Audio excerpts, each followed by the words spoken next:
Nabi ketika dihujat kayak gitu di Abdul Yalil di Taif, itu kan sampai Malaikatul Jibal bilang, kalau kamu mau Muhammad, kalau kamu mau ya Rasulullah, mereka akan saya habiskan.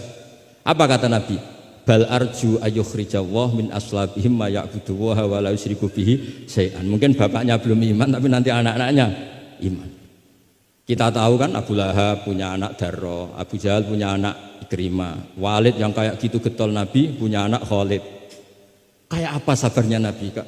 Seperti sabarnya kiai-kiai di Indonesia. Bapaknya itu gak poso, ya ora salat. Anaknya itu TPG. Gara-gara anaknya cilik poso itu njuk gendong bapaknya. Sesuai bapaknya izin melok poso. Saking harunya melihat anaknya puasa.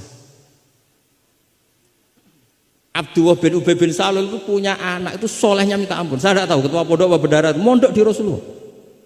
Itu termasuk min ajal italamidihi Abdullah bin Ubay. Punya anak Abdullah juga namanya. Itu sampai ketika ya Rasulullah bapak saya itu meninggal. Tolong dikasih syafaat. Ya. Saya ingin kafannya itu jubah jenengan. Fanaza'a jubatahu, dikasihkan. Tidak sekedar itu, tolong ludahi ya Rasulullah biar bisa. Diludahi kan. Sampai Umar itu, ya Rasulullah apa engkau tidak ingat Abdul bin Ubay ngomong gini, enggak pernah ada.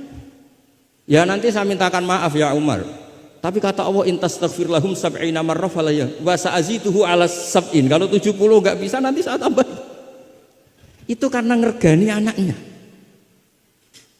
Kata banyak ulama mengatakan aslama bi ra'fati Rasulillah wa bi ahwali Rasulillah itu alfun min ahli baiti kaum. Jadi gara-gara sikapnya Nabi yang simpatik, orang kampung yang gengnya Abdullah bin Ubay itu menjadi Islam semua. Wong kok apike gitu, orang kok sebaik itu Rasul. Haru. Artinya gini, ada bukti bahwa anaknya orang nggak karu-karuan itu ya bisa mondok. Bapaknya tidak bisa baca Quran, anaknya hafid, pasti wisuda itu nangis. Nangisnya karena dulu saya itu baca Quran saja tidak bisa kok anak saya hafid. Nah, roja ini loh yang menjadikan kita semangat, tetap nggak frustasi nyai di Indonesia. Karena Nabi ketika melihat kafir harbi saja, Nabi tetap menghentikan bal arju. Saya berharap ayyukhrijallah min aslabihim ma ya'budullaha wa la yusyriku bihi syai'an. Nah ini sekaligus supaya saya di sini ada gunanya. Andai kan undangan ini salah juga sebagai kafaroh, kesamit kafaroh semuanya. Saya baca muwafaqat karena saya pernah virtual sama beliau nerangkan usul fikih. Saya juga bingung kayak dua orang yang ngatur saya ini. Tapi saya senang sama usul fikih itu. Saya baca semoga ini barokah sekaligus saya minta ijazah sama Habib Said Akil Al-Munawwar. Di antara cara ulama mensifati Rasulullah Shallallahu Alaihi Wasallam itu di antara cara madh Rasulullah itu begini. Ba'asahu terus bimillatin hanifiyatin. Terus beliau ngendikan tahdil kafah fahiman wa ghubiyah. Jadi agama ini tahdil kafah fahiman wa ghubiyah. Wa tarfuku bijami'il mukallafin muti'an wa asiyah.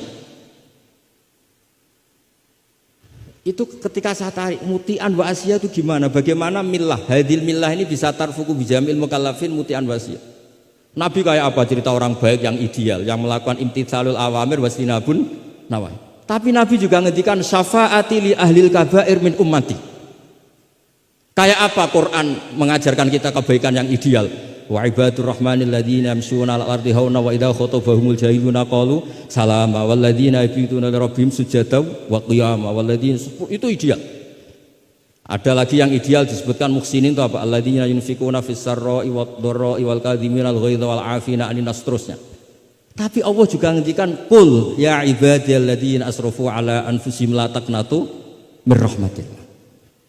Mereka yang asrofu Allah masih manggilnya ya ibadihi hamba-hambaku, kamu kesini anibu ila rabbikum aslimulah. Kayak apa? Hadhil millah tarfuku bijamil mukallafin muti'an wa asiyah.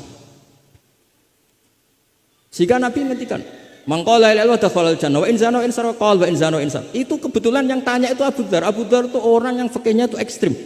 Malah yang didhawuhi Nabi wa in zana wa in sarqa sampai tanya lagi. Ya Rasulullah tenane. Kebetulan Nabi pas itu bangun tidur. Iya, darah wa in zana wa in sarqa sampai 3 kali. Saking Nabi itu karena beliau bantah terus sampai Nabi ngintikan ala rohmi anfi Abi Dzarrin.